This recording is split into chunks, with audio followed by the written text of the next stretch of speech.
রয়েছে সেটিকেও অনুসরণ করলেও বিষ্ণু সহস্র নামের ফল পাওয়া যায়। এই বলে তিনি একটি ঋষির নাম করলেন। সেই ঋষির নামটা কি? বুধ কৌশিক ঋষি। সেই বুধ কৌশিক ঋষি রাম রক্ষা স্তোত্র রচনা করেছিলেন। সেখানে তিনি কি বললেন? ওই ঋষি বলছে, শ্রীরামচন্দ্র চরণৌ মনসা স্মরামি, শ্রীরামচন্দ্র চরণৌ বচসা গৃহামি, শ্রীরামচন্দ্র চরণৌ শিরসা নমামি, শ্রীরামচন্দ্র চরণৌ শরণম প্রপদ্যে। শ্রীরামচন্দ্র চরণৌ মানে যুগল চরণ, এই জন্য ওকার দ্বিবচনে। বুধ কৌশিক ঋষি কি বলছেন? মহাদেব উল্লেখ করছেন, বলছে শ্রীরামচন্দ্রের যুগল চরণ মনসা স্মরামি, আমি নিত্য মনে মনে, মনের দ্বারা, মনসা মানে মনের দ্বারা আমি স্মরণ করি। শ্রীরামচন্দ্র চরণ বচসা গৃহামি, আমি মুখের দ্বারা মানে প্রবচনের দ্বারা, বাক্যের দ্বারা আমি প্রত্যেক দিন গান করি, কীর্তন করি। শ্রীরামচন্দ্র চরণ শিরসা নমামি, আমি শ্রীরামচন্দ্রের চরণ শিরসা নমামি, আমি একদম প্রণিপাত করি প্রতিদিন। এই যে প্রণিপাতের প্রসঙ্গ এলো, এটি শাস্ত্রের কথা, এটি শ্রীমদ্ ভগবত গীতাতে রয়েছে। তদ্বিদ্ধি প্রণিপাতেন পরিপ্রশ্নেন সেবয়া। কোন তত্ত্বদ্রষ্টা গুরুর কাছে গিয়ে তার শ্রীপাদপদ্মে প্রণাম জানাতে হয়। প্রণাম জানালে তবে আমরা চিরকাল আমাদের যে শিক্ষক মহাশয়, আমাদের যে গুরুরা ছিলেন, আমরা তাদেরকে প্রণাম করতাম শ্রদ্ধায় অবনত। যখন প্রণাম করার সুযোগ হতো না, আমরা শ্রদ্ধা অবনত চিত্তে তাদের কাছ থেকে সেই আচার্যের শিক্ষা লাভ করার চেষ্টা করতাম। আচার্য শিক্ষা লাভ করার জন্য আমাদের প্রথম যোগ্যতাটি হচ্ছে তাদের চরণে শরণাগত হওয়া। শরণাগত হলে তবে তারা শিক্ষা দেবেন। যারা শরণাগত নয়, যারা উদ্ধত্ত চিত্ত, তারা সেই শিক্ষা গ্রহণের উপযুক্ত পাত্র নয়। বলছে বিদ্যা দদাতি বিনয়ম, বিদ্যা বিনয় দেয়। বিনয় না দিলে কি হয়? বলছে বিনয়ম দদাতি পাত্রতাম, বিনয় পাত্র তৈরি করে, অর্থাৎ আধার তৈরি করে। আধার তৈরি না হলে যে শিক্ষা আচার্য প্রদান করলেন, সেই শিক্ষাটাকে আমি রাখবো কোথায়? গ্রহণ তো করলাম, কিন্তু ধারণ করব কোথায়? ধারণ না করতে পারলে সেটি ব্যবহার উপযোগী হবে না, প্রায়োগিক হবে না। তাই শিবশঙ্কর বললেন যে শিরসা নমামি, আমি একদম সেই রামচন্দ্রের চরণ আমি শিরসা নমামি একদম। এই শিরসা নমামি এই কথাটা, যে কথাটা বলছেন, বললে আমার একটা গল্প মনে পড়ে গেল। পুরাণে রয়েছে, খুব সুন্দর পুরাণের কাহিনী। সেটি কি? এই যে বিন্ধ্যাচল মানে বিন্ধ্য পর্বত, ভগবান আমাদের মা দুর্গাকে বলা হয় বিন্ধ্যবাসিনী। সেই বিন্ধ্য পর্বত হঠাৎ কি হলো? দেখা গেল যে বিন্ধ্য পর্বত ক্রমশ ক্রমশ বেড়ে যাচ্ছে, প্রচন্ড দীর্ঘায়িত হচ্ছে। আর সমস্ত পর্বতদের যিনি অধীশ্বর, তিনি হলেন আমাদের ঋষি অগস্ত্য। সমস্ত দেবতারা অগস্ত্য মুনির কাছে গেলেন। অগস্ত্য মুনির কাছে গিয়ে বললেন যে কি সাংঘাতিক অবস্থা দেখো। বললে কি হয়েছে? বললো এইরকম বিন্ধ্য পর্বত যদি এইভাবে বৃদ্ধিপ্রাপ্ত হয়, তাহলে আমাদের তো বিরাট দুর্গতি অবস্থা হবে। অগস্ত্য বলে তোমাদের কোনো চিন্তা করতে হবে না, আমি এক্ষুনি যাচ্ছি বিন্ধ্য পর্বত যাতে না হয় তাই ব্যবস্থা করি। তো বিন্ধ্য পর্বতের কাছে গেলেন অগস্ত্য মুনি। অগস্ত্য মুনি যখন বিন্ধ্য পর্বতের কাছে গেলেন, বিন্ধ্য পর্বত তখন অগস্ত্য মুনিকে সাষ্টাঙ্গে প্রণিপাত করলেন। অগস্ত্য মুনি বললেন, তুমি তো প্রণিপাত করলে, তা আমি যা তোমাকে বলবো সেই কথাটা তুমি রাখবে তো? বললো, হ্যাঁ নিশ্চয়ই রাখবো প্রভু, আপনি বলুন, আপনি কৃপা করে যা বলবেন তাই। বলে, যতদিন আমি না ফিরি ততদিন তুমি এই অবস্থাতেই থাকবে। সেই হলো অগস্ত্য যাত্রা। অগস্ত্যদেব সেই কথা বলে বিন্ধ্য পর্বতের কাছে আর কোনোদিনই ফিরে আসবে, আর বিন্ধ্য পর্বতের আর প্রতিবদ্ধতা আমার বেড়ে ওঠা হয়নি, বেড়ে যাওয়ার হয়নি। তাহলে দেখলাম যে এই যে গুরু বাক্য, গুরু বাক্যম সদা সত্যম, এই কলিযুগে যে কটি সত্য আছে, 5টি সত্য আছে কলিযুগে। মন্ত্র সত্যম, পূজা সত্যম, সত্যমেব নিরঞ্জন, গুরু বাক্যম সদা সত্যম, সত্যমেব পরমপদ। মন্ত্র সত্য, আর কি বলছে কি? পূজা সত্য। পূজা এই যুগে খুব সত্য। যে কায় মন বাক্য নিবেদন করে, কোনো কিছু প্রত্যাশা না করে যে পূজা করে, পুয়তাম ইয়ায়াতি ইতি পূজা, যাতে করে আমার পবিত্রতা উৎপন্ন হয়, তাই হলো পূজা। যার মাধ্যমে উপাসনা, উপাসনা, ভগবানের সামনে বসে থাকা, সাক্ষাৎ চৈতন্যময় বিগ্রহের সামনে বসে থাকা, তাকে তারই বস্তু নিবেদন করা। তারই বস্তু নিবেদন করা মানে আত্মার বস্তু নিবেদন করা। কি সুন্দর করে ভাগবতী তত্ত্ব রয়েছে যে ভগবানকে বলা হচ্ছে, ভগবান বলছেন কি, পত্রম পুষ্পম ফলম তুয়ম ইয়ো মে ভক্তা প্রযচ্ছতি তদহম উপরীত অশ্নামি প্রজতাত্মন। নবম অধ্যায় রয়েছে। বলে কি কি ভগবানকে দেওয়ার কথা বলেছে? বলছে পত্র দাও, পুষ্প দাও, ফল দাও, জল দাও, এইসব। তো এই বস্তুগুলো কার? পত্র তার, তুলসী পত্র, বিল্লপত্র, যে পত্রই দাও না কেন সেই পত্রটি কি তার? পুষ্প তার, ফল তার, জল তার, সব তার। তাহলে এই বস্তুগুলোকে আমাদের কাছ থেকে নেওয়ার যে তাৎপর্যের কথা উনি বললেন, সেটি কি? বললো না, কি সুন্দর তাৎপর্যের কথা ভাগবত ব্যাখ্যা করলেন। বললেন কিরকম জানো? বলছে পত্রটি কেমন? খুব হালকা। পত্রটিকে যে তুমি বিন্তচ্যুত করলে তখন তার অস্তিত্ব আর আলাদা কিছু নেই। তাই আমাদেরকেও ওই রকম পত্র মতো হতে হবে, পুষ্পের মতো হতে হবে। পুষ্প কিরকম? সুগন্ধ, তার নিজের কোনো অস্তিত্ব নেই। ওই সুগন্ধ যখন ভগবানের শ্রীচরণারবিন্দে পড়ে তখন সেটি বিশেষ মাহাত্ম্যযুক্ত হয়। গাছে থাকে, সারাদিন ধরে গন্ধ বিতরণ করে, সৌন্দর্য বিতরণ করে, কিন্তু দিনের শেষে সেই পুষ্পটি ঝরে পড়ে যায় যদি সেটা গাছ থেকে না তোলা হয়। কিন্তু সেই পুষ্পটি আমি লক্ষ্য করেছি, আমাদের বাড়িতে কি সুন্দর একটি টগর গাছ আছে, আর টগর গাছটা প্রচন্ড ফুল হয়। আমি লক্ষ্য করে দেখেছি, আমাকে আমাদের একজন দিদি আর কি প্রচুর ফুল দিয়ে যায়। সকালবেলা পুজো করি বলি, সাজিয়ে টাজিয়ে পুজো করি বলি, প্রচুর ফুল দিয়ে যায়, আর কোনো ফুলের দরকার হয় না। তো এবার কোনো কোনো সময় আমার খুব কষ্ট লাগে, গাছে এত সুন্দর ফুল হয়েছে, একটা দুটো ফুল ফুটছে, যখন সবে শুরু হচ্ছে, বললাম ঠিক আছে গোপালের জন্য ফুলগুলো তুলি। 3-4 দিন হয়ে গেছে ফুল তুলি। এবার হঠাৎ মনে হয়েছে আজকে তাহলে একটু ফুল তুলি বলে গোপালের জন্য দেখছি সমগ্র গাছ জুড়ে টোটাল হয়তো 6টি ফুল হয়েছে। সারা গাছে সমগ্র গাছ জুড়ে 6টি টগর ফুল ফুটেছে। আমি গাছ থেকে নামিয়ে টামিয়ে ওই 6টা টগর ফুল তুলে গোবিন্দকে দিলাম। তারপরের দিন সকালবেলা ঘুম থেকে উঠে দেখি ফুলের সংখ্যা বেড়ে গেছে, অনেক ফুল। তারপরের দিন আরো বেশি ফুল। তারপরের দিন দেখলাম গোটা গাছ ভর্তি হয়ে গেছে। তখন আমার মনে এরকম একটা অনুভব হলো যে এই গাছও যেন গোবিন্দের সেবায় নিজেকে সম্পূর্ণরূপে উজাড় করে দেওয়ার জন্য চেষ্টা করছে।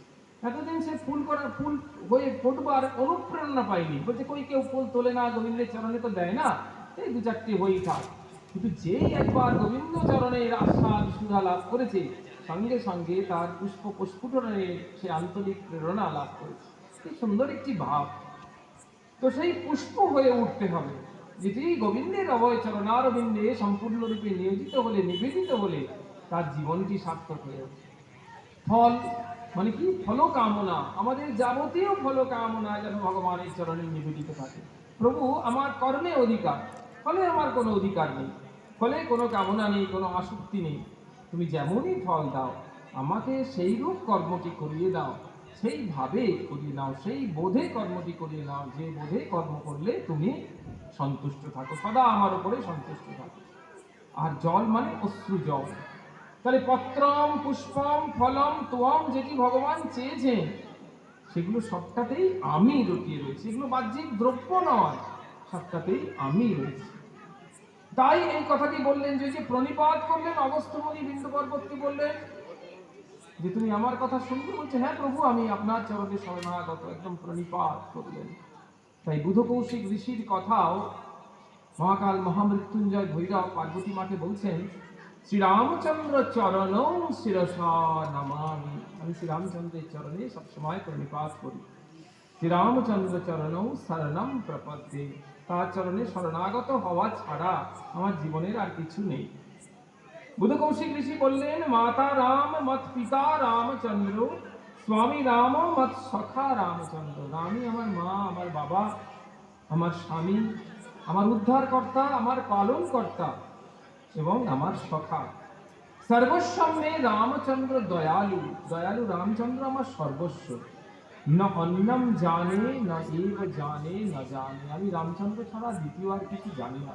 সেই মর্যাদা পুরুষোত্তম শ্রীরামচন্দ্র ছাড়া দ্বিতীয় আমরা কিছু জানি না। শ্রীরাম রাম রঘুনন্দন রাম রাম, শ্রীরাম রাম ভরতাগ্রজ রাম রাম, শ্রীরাম রাম রণকক্ষক রাম রাম, শ্রীরাম রাম শরণং ভব রাম রাম। তার চরণে শরণাগত। এরপরে যে শ্লোকটি বললেন আমাদের পার্বতী মাকে, সেটি কি? ওই শ্লোকটি রাম রক্ষা স্তোত্রের এই শ্লোকটি বললেন, বলছে এই শ্লোকটি রোজ পাঠ করবে আর শ্লোকের মর্মার্থটি পালন করবে। তাহলে কি হবে? তোমার গোটা বিষ্ণু সহস্র নাম পড়ার যে ফল, সেই ফলটি তুমি লাভ করবে। কি শ্লোকটি? রাম রাম ইতি রাম রাম ইতি রমায় রামে মনোরমে সহস্র নাম তৎতুল্যম রাম নাম বরাননে। রাম রাম ইতি রমে রামে মনোরমে সহস্র নাম তৎতুল্যম রাম নাম বরাননে। বলছে একবার রাম নাম যদি আমরা আন্তরিকভাবে রাম নাম জপ করি, তাহলে সেটি ওই সহস্র নাম পাঠের পূর্ণ ফল প্রদান করে। এটি হলো রাম নাম মাহাত্ম্যযুক্ত। এটা আমাদেরকে বললেন, যে মহাদেব বললেন। এবং সেই থেকে সেই রাম নামের মাহাত্ম্যযুক্ত হয়ে সহস্র নাম পড়া বন্ধ করে দিলেন পার্বতী মা। এবং পরের দিন থেকে দুজনে সেই প্রাক ব্রহ্ম মুহূর্ত থেকে শুরু করলেন সেই রাম নাম উচ্চারণ করা। সেই রাম নামের মাহাত্ম্য বলতে গিয়ে আমাদের রামচরিত মানসে ওই পার্বতী মাকে শিবশঙ্কর বোঝাচ্ছেন, বলছে দেখো কি সাংঘাতিক নামের মাহাত্ম্য। নামটি সোজা করে বলতে পারেনি রত্নাকর দস্যু, উল্টো করে। তাই বলছে আদি কবি নামের প্রভাব পুরো জেনে উল্টো নাম করে ও শুদ্ধ হলো। উল্টো নাম করে ও রত্নাকর থেকে মহাঋষি বাল্মীকিতে পরিণত হলো। মহাদেব বললেন এক রাম নাম সহস্র নামের সমান। তাই দেবী পার্বতীও ভগবান শিবশঙ্করের কথা শুনে তিনি কি করলেন? তার নিজের প্রতীকে অনুসরণ করে দুজনে মিলে সেই প্রাক ব্রহ্ম মুহূর্ত থেকে পরের দিন কি করলেন? তিনি এই রাম নাম করতে শুরু করলেন। এবং যে সহস্র নামটা তিনি করতেন সেটি পর্যন্ত বন্ধ করে দিলেন। এবং বন্ধ করে দিয়ে তিনি কি করলেন? ওই রাম নাম করতে শুরু করলেন। তো এই যে কি সাংঘাতিক মাহাত্ম্যযুক্ত ভক্তবৎসল ভগবানের নাম, তো সেই নাম গুণগান কীর্তন আমাদের এই কলিযুগে বলা হয়েছে। কৃতে যধ্যায়তে বিষ্ণু ত্রেতায়াং যজতে মখৈ দ্রাপরে তু পরিচর্যায়াম কলিতে তৎ হরি কীর্তনা। সত্য যুগে কি করা হয়েছিল? ধ্যান করলে বিষ্ণুকে পাওয়া যেত। তারপরে কি? ত্রেতায়াম যজতে মখৈ, মখৈ মানে যজ্ঞাদি ক্রিয়াকর্মের মধ্য দিয়ে ত্রেতাতে ভগবান লাভের পথ বলে নির্ধারিত ছিল।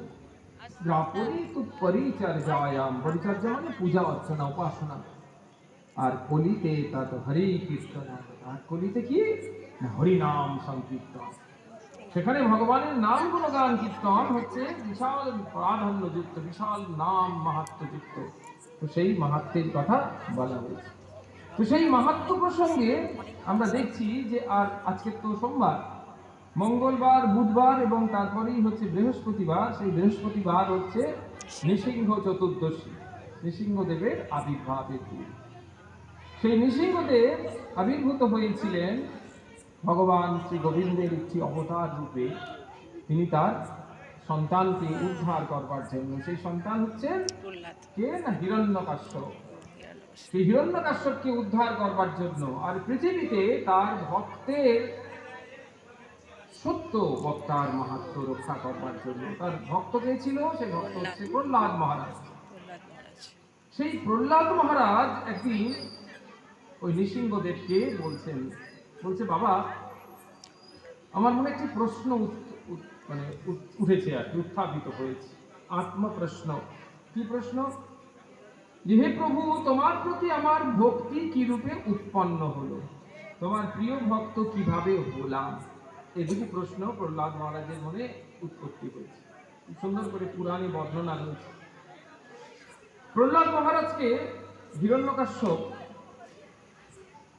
পাঠিয়ে দিয়েছিলেন ষণ্ড অমর্কের কাছে, শুক্রাচার্যের দুই ছেলে, তার কাছে শিক্ষার জন্য। ষণ্ড অমর্ক তাকে শিক্ষা দিত।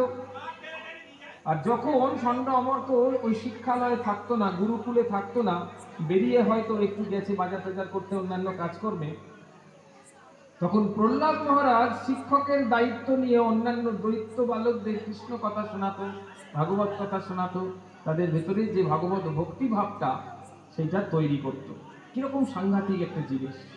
এবং ভাগবতে খুব সুন্দর একটি অধ্যায়ের নামই হচ্ছে দৈত্য বালকদের প্রতি প্রহ্লাদের উপদেশ। বিরাট